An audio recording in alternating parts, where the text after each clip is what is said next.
you're ready, go for it. Metro Tower, Alright, so you're gonna push your heels all the way to the floor. Left on Delta 3. There we go.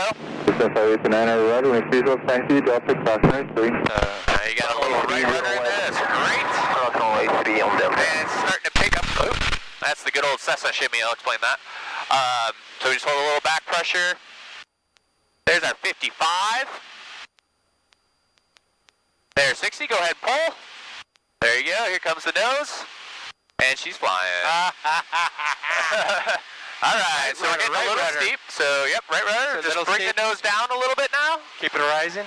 Yep, so you can see a little bit. Let's get that airspeed. There you go. Right rudder? No. Just enough right rudder right about there. Just kind of hold it there. There we go. There we go. Very nice. That's a little high. Yep. So we're going to climb to at least 6,000 feet before we make a turn. That way we're safe and we're not going over the buildings. So we're at 80 knots, so we can pull back. There we go. That'll slow us down, but also get us going, climbing faster. Yeah, I noticed I was going a little fast.